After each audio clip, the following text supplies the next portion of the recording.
welcome to Tell Me Your Story, New Paradigms for a New World. I'm your host, Richard Dugan, and I thank you so much for joining us on the radio broadcast at 7 a.m. and 7 p.m. on a Sunday and Monday mornings at 1 a.m. The broadcast podcasts are available on SoundCloud, iTunes, TuneIn Radio, Spotify, Stitcher, Player FM, Blueberry, as well as richarddugan.com, the homepage, as well as the radio show's page. And we encourage you, if you can, to support us financially to keep the programs moving forward and take care of all of the ancillary things through PayPal and Patreon accounts. They are for your security as well as ours. We hope that you will do your part and do what you can if you feel led to do so. We'll even take energetic support as well. And we also encourage you to go to our guest's website. We'll be giving you that during the interview so that you can continue your evolutionary process. We also encourage you to spend time in meditation, in prayer, in just quiet time during 2020, the year of perfect vision, and the 2020s, the decade of perfect vision. And we hope that you will do that. Listen to that still small voice, that divine self, your higher self, and follow the promptings. And find that still, small, quiet, peaceful place where you can just relax and get a hold of what's really important in your life. We encourage you to do that. And we also encourage you to stay tuned to Tell Me Your Story, New Paradigms for a New World. I'm Richard Dugan. Stay tuned.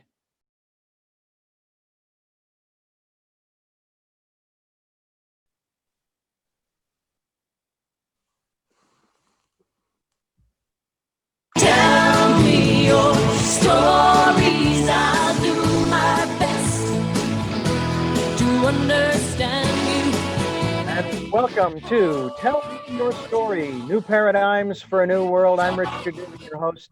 I thank you so much for joining us here on the program. We come your way Sundays at 7 a.m. and 7 p.m., Monday mornings at 1 a.m., streaming live at those times at richarddugan.com. The podcasts are on SoundCloud, iTunes, TuneIn Radio, Spotify, Stitcher, Player FM, Blueberry, and many other locations that you folks are reposting our interviews to. We also encourage you to go to our guest's website, which we'll be giving you shortly so that you can continue your evolutionary process. And we also want you to, if you can, support us financially. We have PayPal and Patreon accounts for your security as well as ours. And we hope that you can do what you can to keep us moving forward here on this program. 14 years, that's what we're into this program, 14 years and going strong, and we're very excited about that. We're also going strong with the 2020s, the decade of perfect vision, where we encourage you to go within, spend some time meditating, just taking some time for yourself, get to know who you are. And we encourage you to do that so that you can continue to recharge and energize and stay focused on what is true and genuine about you and your life. And we hope that you will join us in doing that again during the decade of perfect vision, the 2020s. So stay with us and help us out to do that. It'll make this world a better place. It'll make you a better person. And that's not to say that you're not a good person now. Don't get me wrong. But as they say, and I agree with this, there's always room for improvement.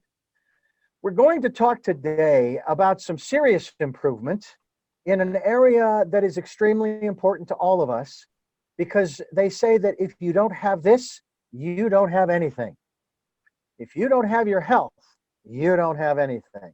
If you're struggling with dis-ease of any kind, discomfort, pain, fatigue, etc., etc., etc., it's very difficult to move forward. Now, what makes it even more difficult is, let's say you're going to a physician, maybe even a practitioner of sorts, and they're not really there with you. They're not focused on you.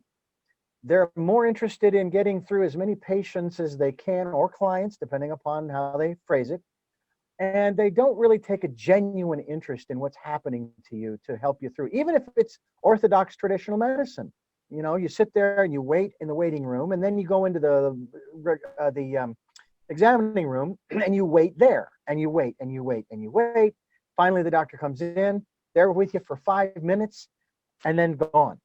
Well, we're going to talk about Healing with a Loving Heart. And we're going to talk with Susana. And is it Stoica? Thank you so much for Stoica, yes. Well, Susana, thank you so much for being with us and sharing with us this aspect of healing with a loving heart. Thank you for having me on your show. You're very welcome. Discovery, basically a healing heart. You're going to discover the power of energy healing. Now, I'm familiar with a lot of different modalities. Which modalities are you referring to in this context? I learned a lot of modalities and I am certified as a healing touch practitioner, but I was born with this capability. So actually I went to study Reiki and polarity and so on, only to meet people crazy like me.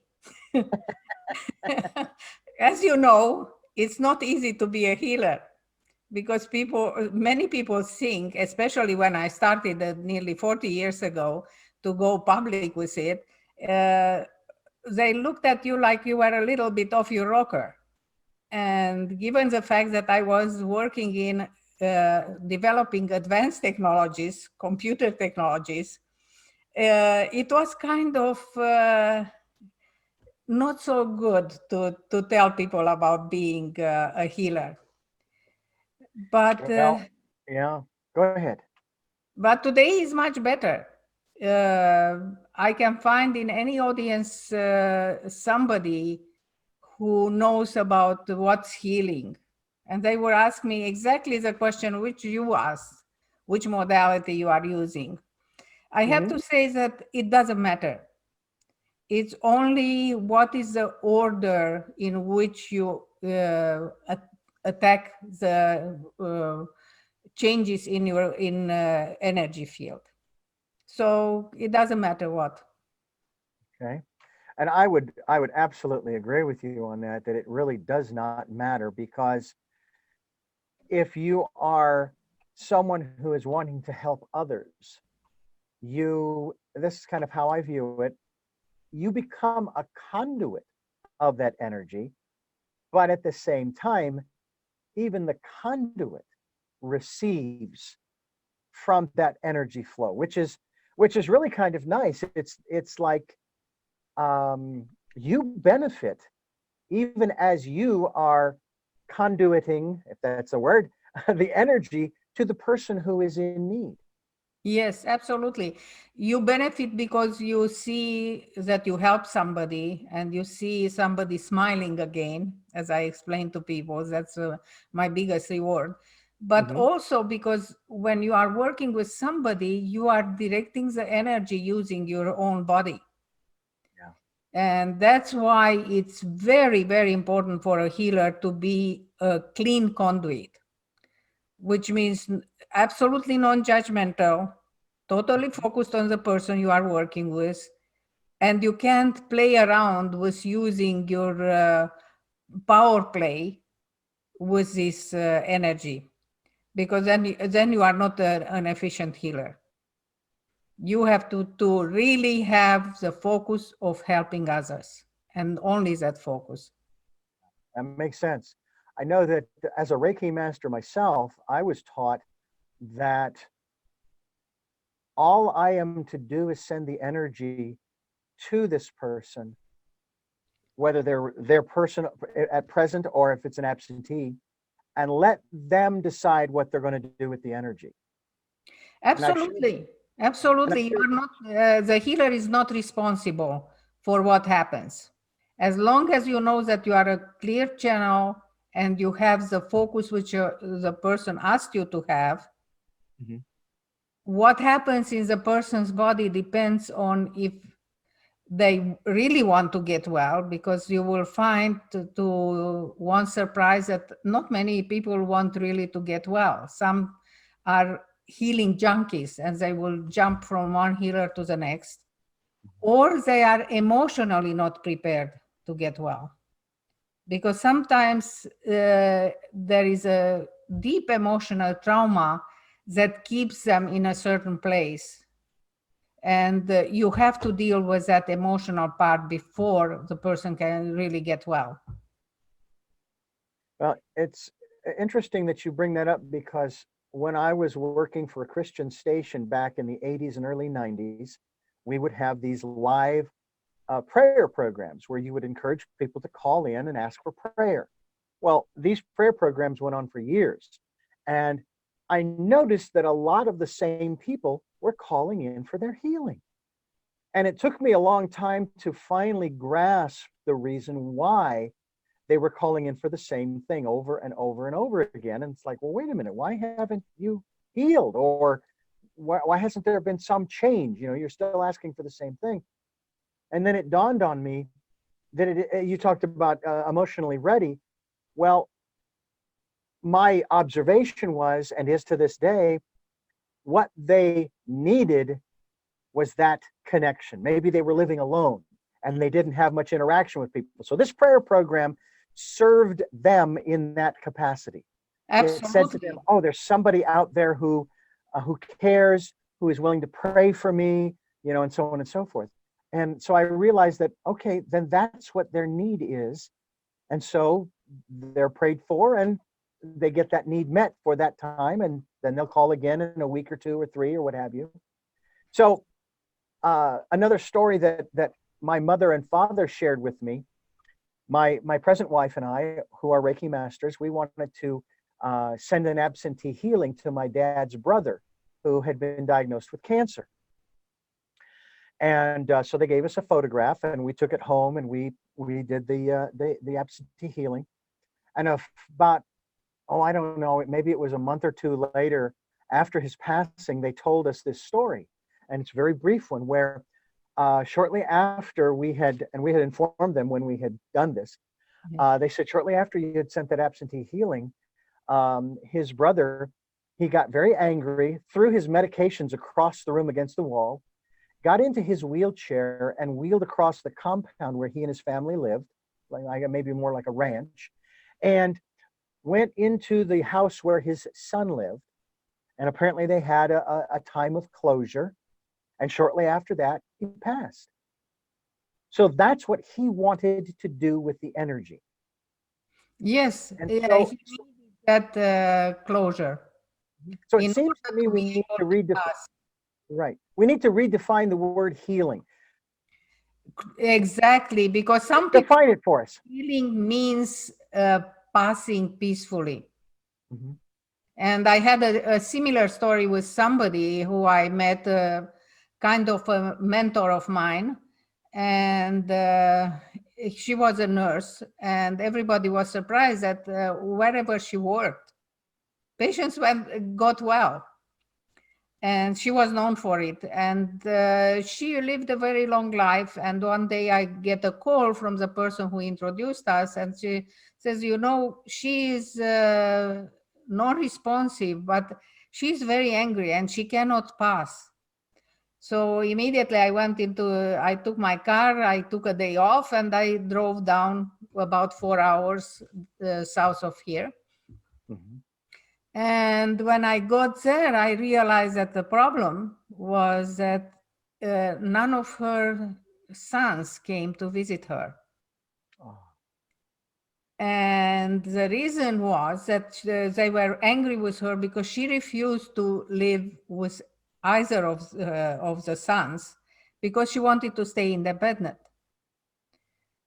And I talked to her, and I did a healing specific for people who are ready to go. And I explained to her that they are busy, but they send their love and so on. And she immediately, then her son, who arrived a few hours later, called me up next morning and she said, you know, you did a beautiful thing.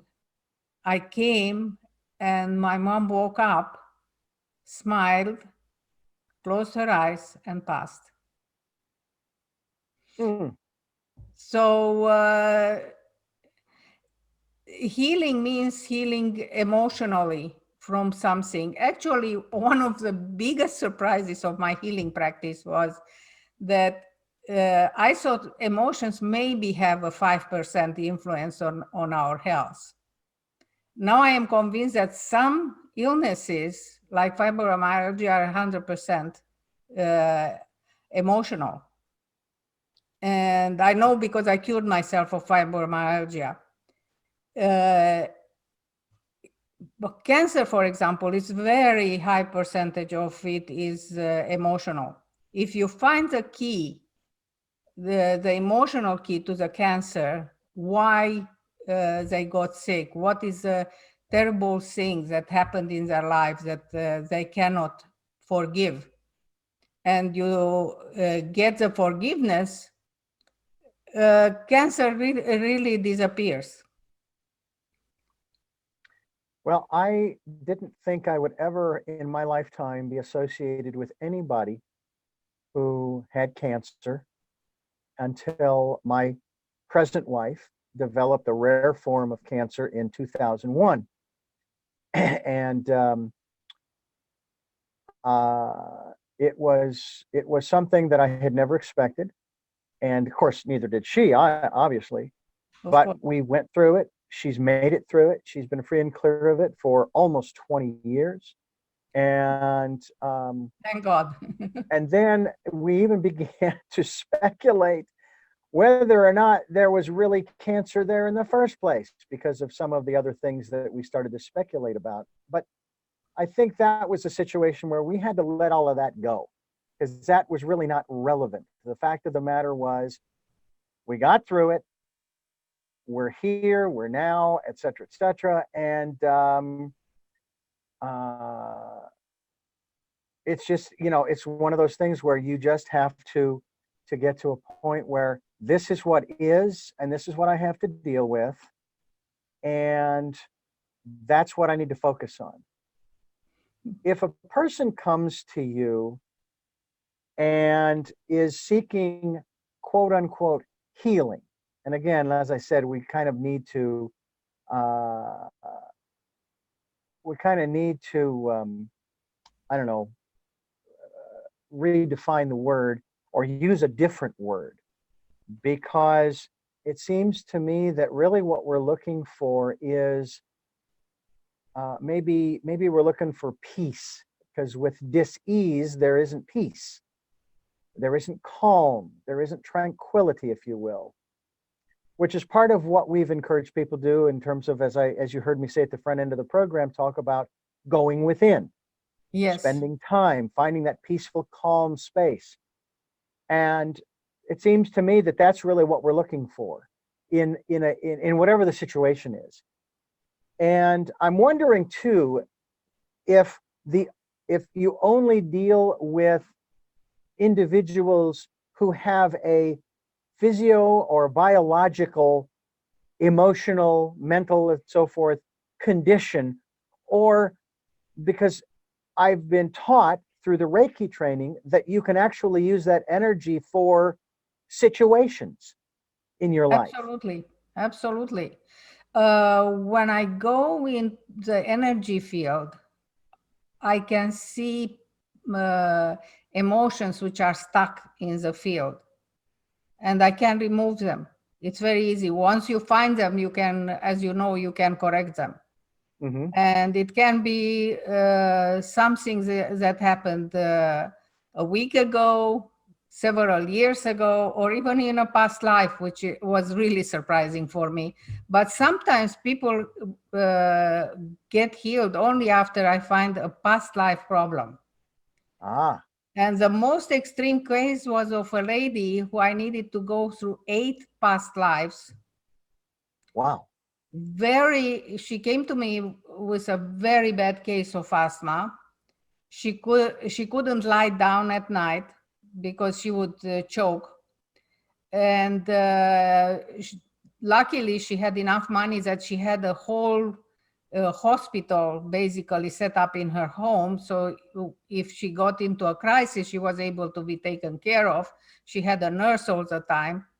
And she wanted to go on an African safari, which was a one-of-a-kind experience. And the guy who was the guide was going to retire the next year. And she was willing to try anything, very honestly. So the very first session I had, I am a certified hypnotherapist too, and I hypnotized her. And once I induced the hypnosis, I asked her to lie down, and she was able to lie down without getting a crisis, which told me that a lot of her problem, or most of the problem, is emotional. Or so as she came, when I brought her back, I told her, do you know that you were lying down? Because I did light hypnosis. And she says, yeah, I was shocked that I was able to lie down and I was okay. And we went through 8 different lifetimes. Every lifetime she died suffocated. Oh my. And she was once in 1800s in a house, and the house collapsed on her, and she was hit by a 2x4, and she couldn't breathe anymore. She couldn't move out of the house, and the house collapsed on her. Another time she was a baby in her mother's arms. The mother danced and fell on her, and she got. The worst was once when she was in the time of the plague, and she was dying, but she wasn't dead, and she was thrown in a grave. And finally, the last one was a memory from a past life when she was a man, a hunter, and the bear came at her, but she was able to kill the bear, and that solved it. And she was able to go on her vacation. She took some medication with her, never used any of it, and she had a wonderful time. You know, it to me it is extraordinary when I hear these different stories of people who they really take charge of their health and well-being. And I think of one individual. You'll probably I can't recall if it was Norman Vincent Peale or another individual who is a part of the sort of the self-help group of days gone by. And I think this was back in the 50s when he was diagnosed, and he was given, like, I don't know, 6 weeks to live. And he's laying there in the hospital bed, or he's talking to the doctor. Thank you, Cousins. Yeah. And he said, no, I refuse, and started watching cartoons and things that made him laugh. And he lived years after that. Yeah. It is truly amazing, these folks. Let me ask you about the input of other. I want to refer to him as a healer. Edgar Cayce and the writings of Edgar Cayce and some of the information that came from him had a lot to do with health and well-being, did it not? And I'm curious as to his influence or impact or what have you on the work that you do, on your mindset, your philosophy. What influenced me is that when I was working in a medical practice as a resident healer, the doctors, they were all MDs, but they said, you know, we read about Edgar Cayce. Would you be willing to try diagnosing some of our patients with the Edgar Cayce method? So they took the most unusual cases that they couldn't solve, and I induced light hypnosis into myself, and then they would start talking about the names, the age, address, and then I would take off. And one of the cases was a very strange case where they would give these alternative medications, and the person was literally dying, whatever they did. And I told them that what I see are 2 big trays, but huge trays of vitamins. And when I came back, I said, would you be willing to see this person? And I said, yes, why not? So I went to this person because she was in the wheelchair. And she had these 2 trays of vitamins. And she told me I can't eat anything because I have to take all these vitamins. And I said, why are you taking all these vitamins? My husband makes me take them. Mm. So I said, look, I can't take away all of them, but we'll reduce it slowly. So I tested her, so she doesn't get into shock. I tested her which vitamin, I can do the testing, what is best for a person. So I made a combination of, from the trays, what was still necessary for her to keep and what we could take away. So it was about half of 1 tray.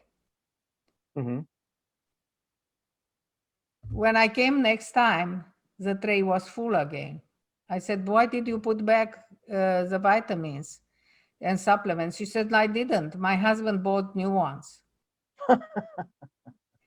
And when I was going in, I saw the husband outside and he was so angry at me. I was really afraid, and I told the doctors I am not going back anymore because I thought the guy is going to come at me and kill me. So I don't know what was the deal with that person, but I never went back. Mm.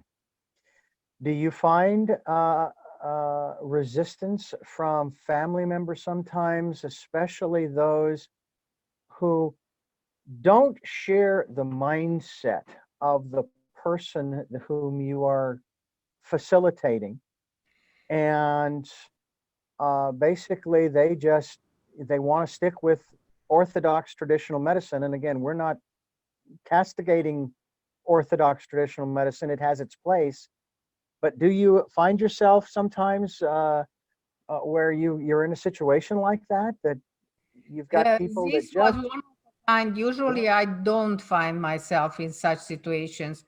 hmm But what's happening, I found that people are afraid of healing if they don't understand it. And there are certain people where healing is supposed to belong only to religious persons. And if they find out that you are a healer, they really are afraid of you. And that happened to me when long time ago when I was still working in engineering, and they found out about me. I had people who literally made a big circle around my desk, not to get close to me. They were so afraid of me. my goodness. And another one told me that if he wouldn't know me as well as he knows me, he would think that I am the devil. Oh my. And I asked him why would be the devil, because I just gave him some information to help his mom with her health. He said, because that's how the devil works. Gives you some good stuff and then gets you. Oh, wow. And I said, Well, I assure you, I am not getting you. well, I know that if it doesn't come in the right package for some people, uh, it can be very scary, especially if they believe in a certain philosophy or certain things that basically tell them that there's something wrong with this. In spite, and this is what's real interesting, in spite of what they will see or hear or sense or what have you, in spite of all of that, they will hold on to those beliefs. The beliefs are actually more important than the reality of what's happening. And we're seeing that, of course, today in our country, if not around the world, just when it comes to information. I mean, you don't know who to trust anymore. I mean, that's really the mentality that's out there. So Yeah. I'm only going to trust those people who reinforce what I already believe. It's like, yeah, but there's no growth there. You know, I may not like a particular individual's philosophy, and I've had all kinds of different folks on this program, but there may be something there that may tweak my interest in that regard and help me to better understand. I even had one guy, I shared an aspect of what we were talking about with him. He says, well, let me challenge that a little bit. And he shared his perspective on that. And I thought about it. I thought, that makes a lot more sense. And I said, well, there goes another one of my grass huts up in flame. That's okay. I'm willing to burn them all down. I'm willing to burn them all down and build new ones that make more sense. Yes, if you have a different idea than they do have, and their belief it's very strongly entrenched, especially if it's related with punishment, if they believe in a different way, then it's very scary to break down that scaffolding which holds their values. Because that's basically what it is. And that's what's interesting is the values that people hold, that they have, that they change. I mean, you still have, I would say, your core values. One of mine, I would have to say, is that I believe my life has meaning. And I've gone through the whole logical process that if it doesn't have meaning and this whole universe is an accident, then I would just leave this interview right now, go out, rape, pillage, and plunder, because it doesn't matter, because this is all an accident. But that doesn't make any sense. With everything that I've personally been through, it doesn't make any sense that this would be an accident. There's a reason for it, whether I know what it is or not. I just sense, I have this awareness that there is a reason.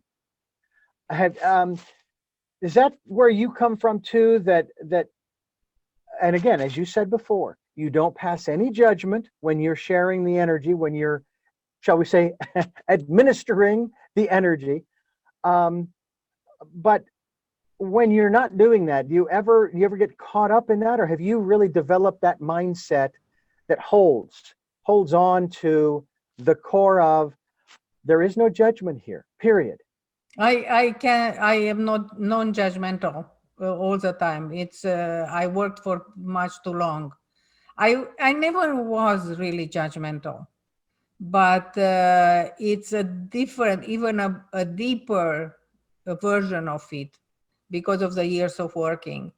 And the way I explain to people is that, look, before we had medications, people had only healing. And if you go in the jungles of the Amazon, or you talk to Aborigine in Australia, or Native Americans here, you will be surprised how much commonality it is between their beliefs. It's amazing. To me, that is probably one of the most extraordinary tests to verify and support. I don't know about you, but when I start thinking about the diversity of philosophies that are out there, and what you've just talked about in terms of the similarities, I find it interesting that they will adhere to their particular philosophy and then turn right around and pass judgment on all of the others. And again, this goes back to the logical aspects of it. We were given these incredible minds, just incredible. And I got to thinking about the one and only path as it was being taught, as I was born and raised Catholic, and then working at this Christian radio station. And I thought, that doesn't make sense, because each of the five senses that we have allows us to experience life in all its diversity, from the diversity of foods and drink, to the visual things that we see, to the things that we hear, to the things that we can touch and taste and smell. And yet there's only one way to God? It doesn't make any sense. No, it doesn't. And if you go at the very, very core, it's always an entity which is all powerful and which organizes our universe. It's always an energy healing of some sort in all religions, if you look at it. If I may ask, what was your philosophical upbringing? You said that you had this energy, you were born with this ability that you obviously began to discover and then utilize. But what about your philosophical underpinnings? I was born in a communist country where it wasn't allowed to have a religion. Ah, It was, if you went to the church and you had a wedding in a church, your career was kaput, finished. So it's very interesting that as a non-believer, I had a lot of problems. Why me? You know, when I became conscious, I did my first healing when I was 7 years old, according to my dad. And I did it without realizing that I was doing after that all through my childhood. When I started working, I had a really big problem. Why me, who is not a religious person, has this capability, which is usually associated with religion. And being Jewish, I went to several rabbis and I spoke with them. And it was a very funny thing what the first one told me. I never forgave him. He said, do you help people? And I said, yeah, it seems that they get well. Do you honestly want to help people with all your heart? And I said, yes. Do you overcharge people? And I said, no. Then go ahead and do it. do you find, as the phrase has been used many times over the years that I have been involved in spirituality and metaphysics, they say that you need to do what you love to do and the money will come, the money will follow. And I think that to a certain extent that's true, but it's not like a pot of gold or 6 or 7 figures in your bank account. It's like you're taken care of. It says, for example, in the New Testament, in the Bible, Jesus is talking to his disciples about their worries about where their next meal is coming from and what they're going to wear tomorrow and so on and so forth. And he says, you see the birds in the trees? They don't work in the sense that humans do, and yet there they are, and they're taken care of, and they're fed, and they're clothed, as it were, and their needs are met, and they're just there. And it makes me think that that's what we need to be about, and that is, you just need to be right where you are doing what you need to be doing. And in your case, it has to do with the healing. um, at about what age did you begin to realize you had this ability, that you were the conduit of this healing energy? I was about 34. Um, and it happened because my husband had a problem with his back, a 6'4" man. He was very tall, he wasn't very physically active, and he was having back problems, as tall people seemingly have. And being a European proud male, wouldn't go to the doctor. So he would end up in bed anywhere from a week to 2 weeks or more with horrible pain. He literally had to hold on to me in order to go from the bed to the bathroom. Mm. And I decided I have to help him some way. So I studied polarity. And while at the polarity course, when they said to work on each other to practice, my hands took off and started to move, and I wasn't able to stop my hands or move them away. It was like somebody else was holding them and took control of them. And when I finished, the lady I was working on told the others that she had a very bad flu And doctors couldn't figure out why after the flu she couldn't breathe anymore. And they tried all sorts of antibiotics and all sorts of treatments. Nothing worked. But now, after I worked on her for 20 minutes or so, she was breathing perfectly. And I got really scared. And I was trying to figure out what happened. And I went back to the yoga place where the teacher taught the polarity course. And he said, "Oh, this is so interesting, but you will have to find out for yourself what it was." And my teacher told me the same thing. And it took me about 2 years to figure out what happened. And I started doing healing officially because my son was diagnosed with cancer of the kidney, of the adrenals. Mm-hmm. And I said, okay, if I was able to help that lady, I have to do it on my son.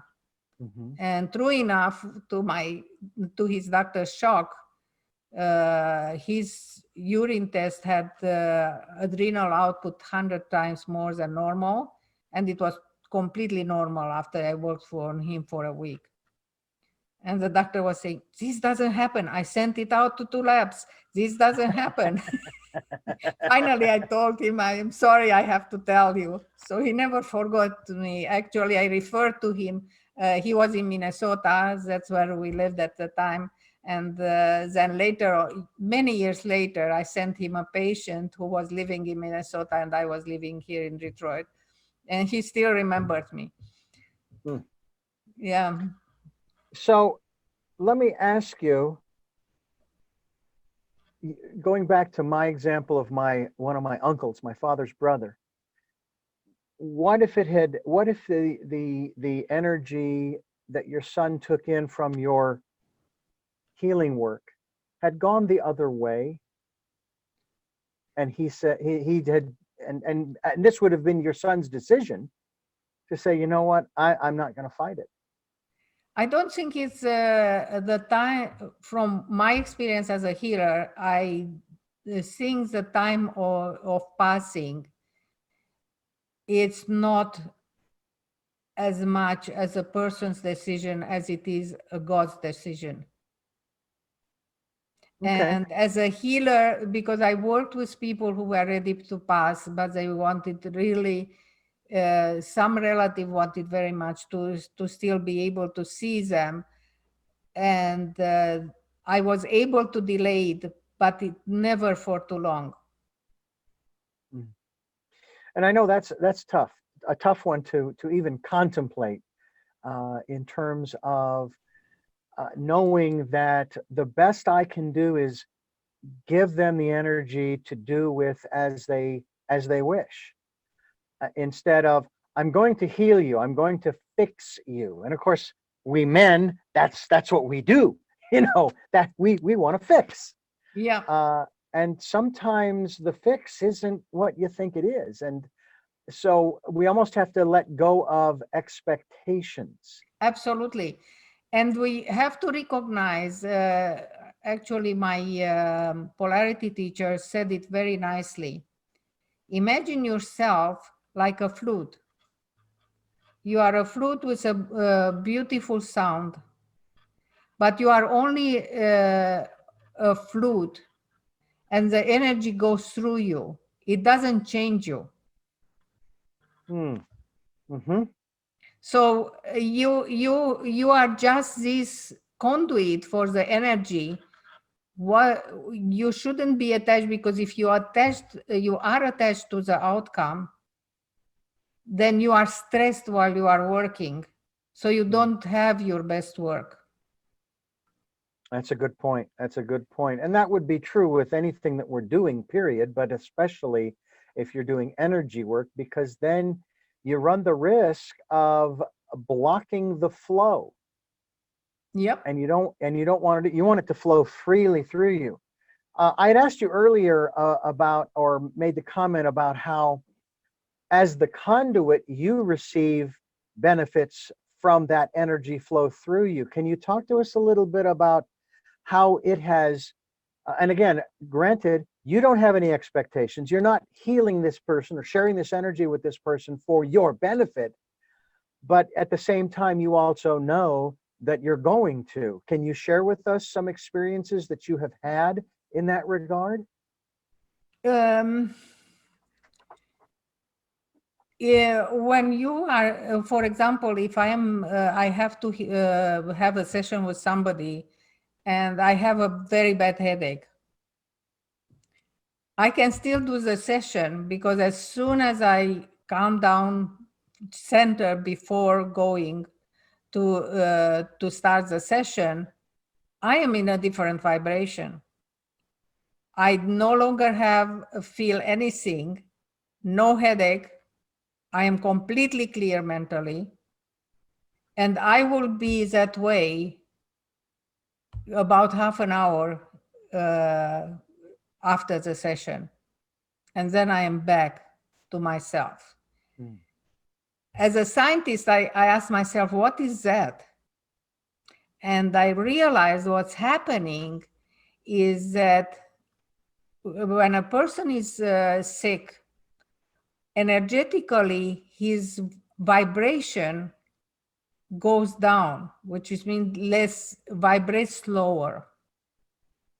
Now, in order to heal somebody or facilitate their healing, better said, you have to hook into their energy field, bring up to a higher vibration, kind of pull it up, and then they get well. So when you pull it up, actually your vibration will be higher than what is the final result in that person. And because of that, you are in a different dimension. Mm. And then when you are done, that stops, that connection stops, you can go back to your own vibration. That is why for healers it's extremely important what they eat. They need to be properly hydrated because a higher frequency takes more water. And you have to take care of deep breathing. So you are conditioned to be able to do this frequency change. Well, lots of preparation, certainly. But what about on a spiritual level? What kind of spiritual preparation do you need to do to facilitate this healing? Keeping, for example, because I worked so many years, I can't get angry. I literally get sick if I get angry. Mm. In order to keep your calm, the best thing is to have deep breathing exercises, meditation, yoga type exercises, and live a clean life. I can't drink because if I drink, I can't be clear. I can't work properly. At least myself, I can't. So I cannot use any kind of marijuana or drugs. I tried to use some CBD cream, and I ended up literally not being able to keep my appointments, not remembering stuff. Mm. I am terrible. So this work sensitizes you. So anything that you do has a much deeper meaning. So you have to be very clear. You have to be forgiving people, which doesn't mean to accept any bad stuff that is done to you. It means that you let go of that energy of anger, Mm-hmm. of being hurt. You have to, I can't take medications. Literally, I need to have baby pills if I ever take medications. It's you become extremely sensitive, and because of that, you have to have a very clean life. I have to eat healthy, otherwise I don't feel well. I have to keep calm, otherwise I don't feel well. Well, I have to tell you that I have had to go through a process myself of getting myself balanced again. As I've shared with our listeners, back in July, late July of 2020, I was diagnosed with type 2 diabetes. And I said, well, okay, I was probably in shock for about a half hour going, really? Even though I'd had the diagnosis many years ago of pre-diabetes, which then, of course, my blood sugar was normal after that, and it was around where it was supposed to be. So I was a little, a little freaked out at first, and then I realized, well, shoot, this is temporary. This doesn't have to last. And so I knew what had caused it, and it was the pandemic. Because as most people were doing, I was eating comfort foods. They say shop at the ends of the store, not in the middle. We were shopping in the middle. So I knew that was a prime cause of my blood sugar being higher than normal. Well, as of our conversation, and this is based upon checking my blood sugar almost every day with the little meter and all of that good stuff, I don't have it anymore. Now, that won't be confirmed until they draw blood at the end of the month and do the A1C. But I mean, I have readings as low as 89. I have readings as high as, I think the highest reading I've had since I've gotten down below was 154. But that I knew, and that's another beautiful thing. It's almost like I think everybody should carry one of these things to see how their blood sugar is doing. 154, but I had just had a stack of pancakes. Lots of carbs, okay? Yes. But it was only 154, okay? And so the average has been around 108 to 111. That's the average. That's perfect. So I went from a high on July 24th of 544. Wow. Down to the low hundreds by mid-September. Wonderful. And all I had to do was get back on I don't like calling it a diet, but get back on the program, so to speak, that my wife and I had been on before the pandemic started. And that was, we were eating salads, and we were eating chicken, and we were eating lots of low carb, low sugar stuff. We weren't necessarily trying to do it. We just felt it was healthier to do that. And my blood sugar was around 100 every time they would check it back over the last few years. So it wasn't something that, I had to wait. I could take care of it now. As a matter of fact, I shocked my physician. He told me the story about one guy. His was like 640, and he got it down within like 4 or 5 months down to normal. And I had that guy beat big time, not because of the high, but because of how quickly I got it down. And the neat thing about those meters, you can't cheat or lie. Okay. I haven't had a soda, soft drink, sweetened soft drink since July 23rd.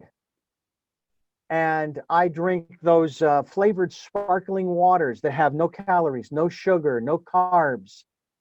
Do you crave the soda now? No, I don't crave it. Every once in a while, I'll be in the store and I'll want to buy a can. And I'm thinking, well, one can's not going to hurt me. But by the same token, I think, okay, but if you take your blood sugar within the next 3 or 4 hours, it's going to show up for one. And number two, it's not good for you, period. I mean, my mother told me that my grandfather used to use Pepsi Cola to clean his engine. Yep. And if they can use it to clean the engine, what do you think it's doing to your insides? Now, I've known that for 30 or 40 years, but I didn't listen because I used to drink lots of sodas. Do you know, I heard somebody was telling me that in India, they use Coke to put on in the fields to kill the bugs. It's cheaper. Well, there's another. Okay, so now we can label it as a pesticide, and you really don't want to drink pesticides. Exactly. Wow, that's incredible. Well, Susana, I am excited about the work that you're doing because of the folks that you are helping. And I would venture that your health is very good. And I'm curious if you go to a traditional physician every so often to just have the test done, or you just intuit, you know your body, and you are just aware of how you're doing physically, mentally, and emotionally and spiritually. I know how I am doing. Unfortunately, one of the problems I have is that I had some traumatic brain injuries, which really played on me. I would have been a vegetable today if not for my knowledge as a healer. I put myself back together, and I even wrote a book to help other people recover, heal your brain, reclaim your mind, because I was taken advantage of big time. So I don't want other people to be taken advantage of, because you can't think straight. Anyway, when I had that fall, I fell backwards on black ice, which is ice that you can't see. I was in winter. It was a nice day, and the surface of the ice was melted, so you couldn't see it. And I didn't have anything on my head, and I fell from vertical position on my back, and twice an hour apart. And by the time I finished with the second fall, I couldn't remember words in any of the languages I speak, and I speak fluently three. When I had that fall, a second one, I tried to stop, and I injured my hip, and that hip eventually needed a replacement. Actually, the doctor did it too soon. I didn't need it yet, but anyway. And the first one broke, the second one was infected. So I had a very bad surgery. So that impacted my capability of walking properly. So I am still fighting that. Otherwise, I am really healthy. I am very productive. In the last 4 years, since 2018, I published 9 books. So I am Wow. I am teaching. I am going to conferences, and I'm mentoring young healers. So I am very active at my age, which is proudly 74. So yes, I know what, and I go for checkup to a doctor to make sure that I don't miss anything, because I believe in being preventive rather than waiting till you get sick. Mm. Well, you have several other books as well, including Reluctant Healer, an introduction to energy healing. That's your story, isn't it? That is the story of that book is that I wrote it originally when I was working in the medical practice, because people were asking me, explain to me what is energy healing. And they had a series of standard questions, and I had to answer for every client who would come to me again and again the same things, plus other doctors from other practices wanted to understand what I was doing. So I wrote that book a long time ago, and then I rewrote it when I had 20 years later, because I had more experience, and I wanted also to give some people some tools to do some very simple healing. So the book has, it's a story of a complete healing, as well as answer to the most frequently asked questions and some healing exercises. And basically pain drain, removal of pain. And it's interleaved a little bit with a story, how did I get into healing? Hmm. You also have Five Mirrors, Five Blessings, having to do with uh, people, anyone is feeling overwhelmed by life's events and is struggling to reach their full potential. And it's the story of a woman who examines her life in order to figure out why things happened the way they did and how different people shaped who she is today. And apparently this is actually a composite, as you have put together, of many of the women that you've worked with over the past 30 or 40 years and the emotional traumas described are typical for our time. And of course, we're all going through, some people are calling it traumatic, this whole business with the virus and the pandemic and lockdown and all these kinds of things. And it's taken me some time myself to get to a place where I am a little bit more understanding of where people are, instead of almost saying,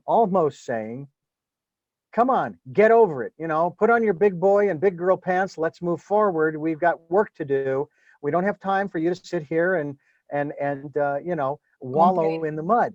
Okay, but the thing is that's part of the grieving process, and there is no timeline on grief because Right. people have lost so many different things. So Yes. I've gained a greater understanding and respect for people who are still struggling even after 6 or 7 or 8 months. And but the rest of us who feel that we're strong enough to do so, we'll keep moving forward, and we'll hold a hand back to grab them by the hand and pull them forward when they're ready, that kind of thing. And listen to them. The most important thing you can do to help somebody who is grieving is listening. Mm. We were talking about that on another program about listening. And there's a difference between what's going on right now in the world in terms of the listening and what you and I would be talking about, because most of the time we're preparing our response to what they're saying. And so now we're not listening to the entirety of their dialogue. And I've heard it said that we need to try to understand where they're coming from. And I realize that's a difficult thing to do because we're not in their shoes. But What is interesting when you are really listening and you Mhm. don't try to fix it, you get much more information. Sometimes from the things that are omitted in the story. They will Mm. tell you their story by things that are omitted. Because once which uh, a person goes with the story to a certain level and then they stop, it means that's a trauma.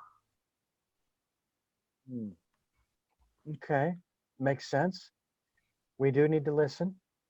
We do need to focus on what people are saying and what they're not saying, so to speak, between the words, as it were. Yeah. In acting, they call it subtext. They Yeah. call it subtext, and we need to listen to that subtext as much as possible. I just find the work that you and others like you. I mean, yes, I'm a Reiki master, but and every so often, I'll be sitting there and I'll be thinking of a certain situation that's troubling me, and I go, okay, start, think of the symbols, and okay, now the words, and da, da, da. And I start kind of going through that process of just kind of sending the situation energy, saying it's going to be okay. Trust the universe. That's probably the biggest phrase that I think of when I'm thinking of the challenging times is trust the universe. You've trusted it this far, why stop now? What have you got to lose, kind of thing. And some The days other they can. exercise, which is fantastic to help you when you are a real gem, and I do it, is to ask yourself, what is the worst thing that can happen? 5 Mm, times. that's a good point. What's the worst thing that can happen? Yeah. You know?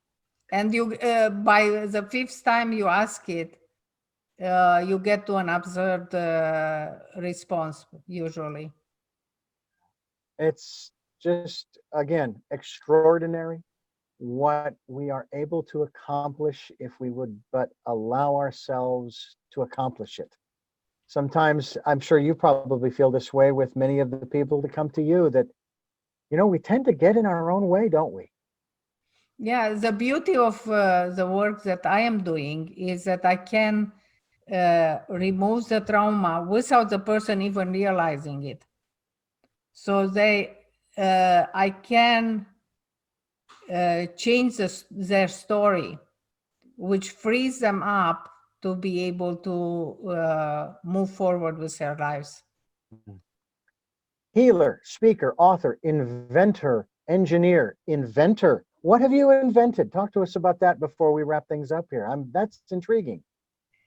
I am ancient. I was part in my country of of the first team of engineers who designed a commercial computer in my country. Then I came here and in the US, I was part of the group of people who defined the technology, which is called integrated technology, which allowed to have notebooks and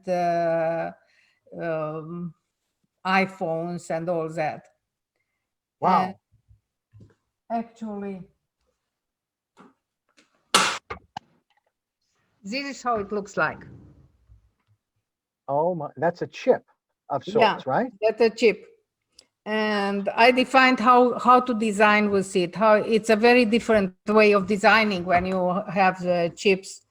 And I had some inventions regarding design of this type of chips. I had, among other things, a software tool, which what happens when you have these integrated chips, you can't get into it to test it properly. So we had to define some strategies to improve the testability, it's called, access to it. And I designed a tool which was able to do my work as an specialist. I was doing this work by hand in 3 weeks for a chip. Other people were taking 3 months. And I designed a tool using literally dumping the way I was thinking about it, that was able to do the same work in 5 to 10 minutes. Wow. That's incredible. I am in awe because every time I pick up my phone and I move my fingers around and do all the things that you have to do with the phone with your fingers, I'm astounded at how it even works, you know. And I'm not going to ask you how because it would take too long and I probably wouldn't understand it. But it's just something that is just so incredible. And we saw something similar back in the 60s in the old Star Trek series, even in the 80s with the Next Generation series and the types of panels that they had, which now we've got them all over the place. Yes. In the movie Minority Report, where they were able to move stuff around on the screen and resize it and push it away and all of that. We've got that now. It's just incredible what we have now, and I can't even imagine what we're going to have in the future.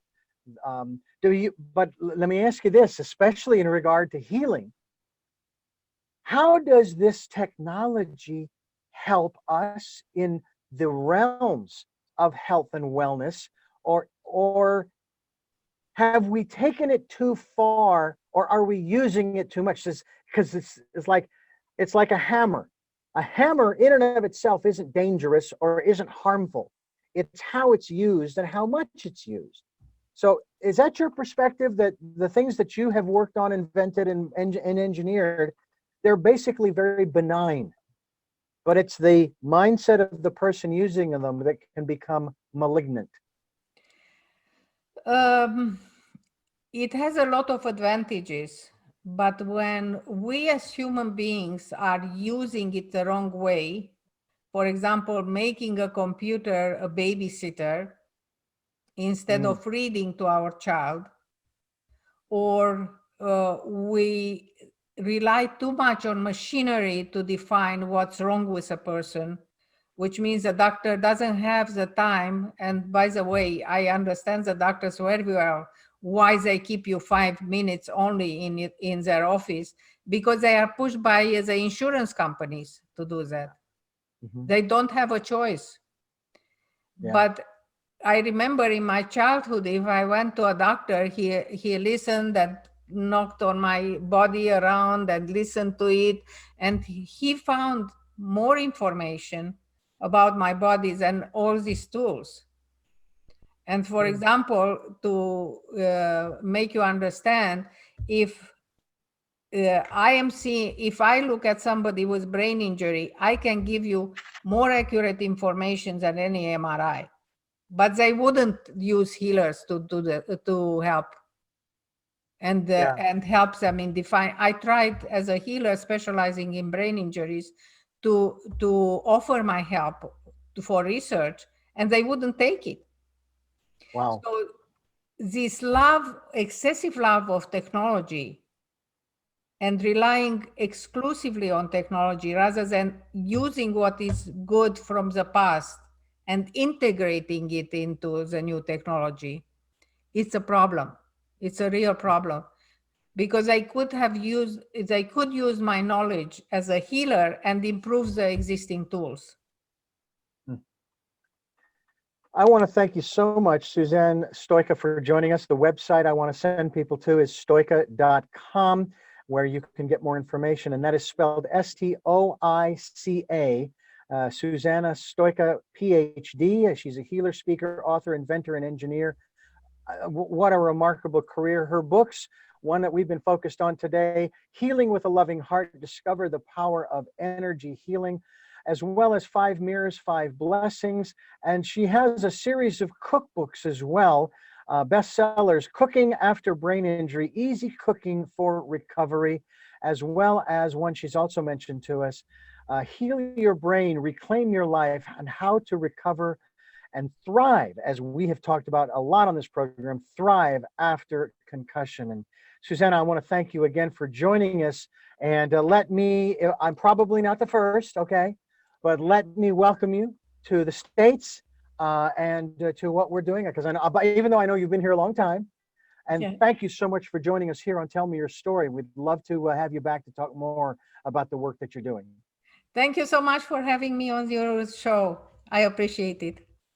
I have 3 final questions for you before we go, which you may have addressed during the interview, but I like to ask them directly. But before I do, I want to let our listeners know that we're here Sundays at 7 a.m. and 7 p.m., Monday mornings at 1 a.m., streaming live at richarddugan.com.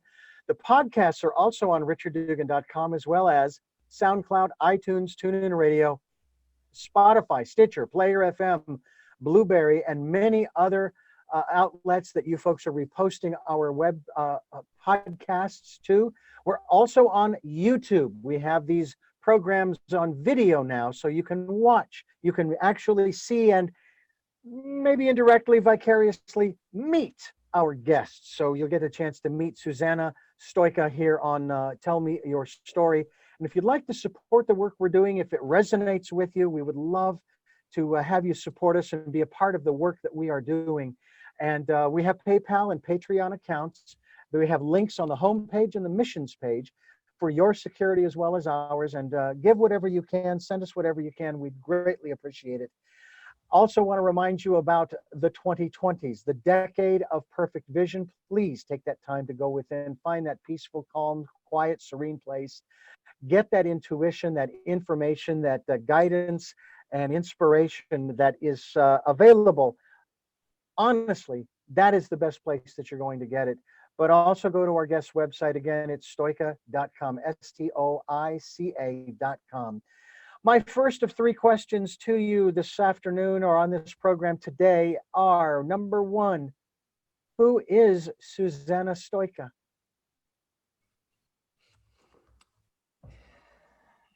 My most important role is that of a mother and grandmother, of course.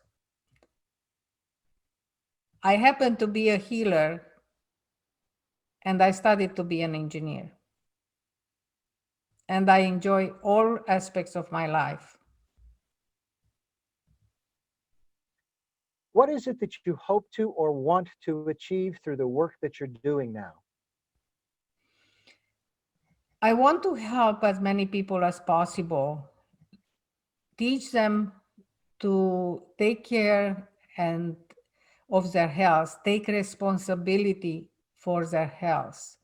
That is very important, because if you don't take responsibility, you lose your power. So I am teaching always when I work with people, I teach them how to get hold of their power.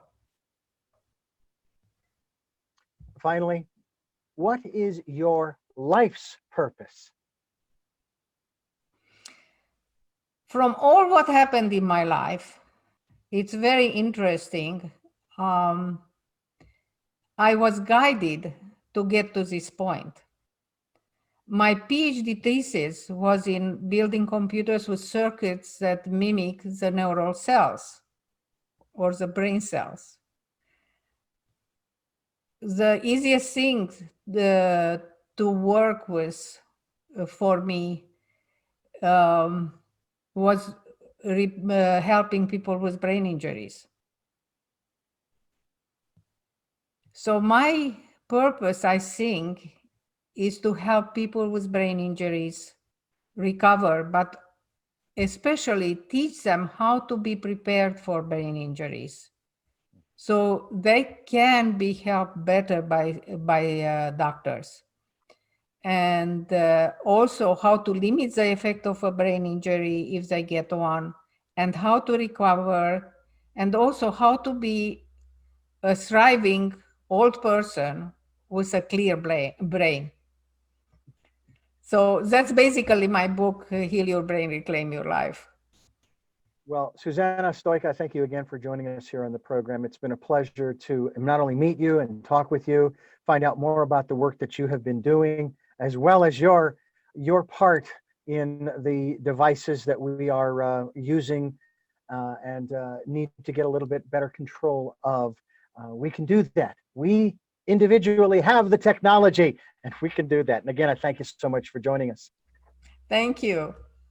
I thank you for listening to Tell Me Your Story, New Paradigms for a New World. We are giving you choices and knowledge of those choices to help make your dreams come true. Until our next broadcast, podcast, videocast, love to love.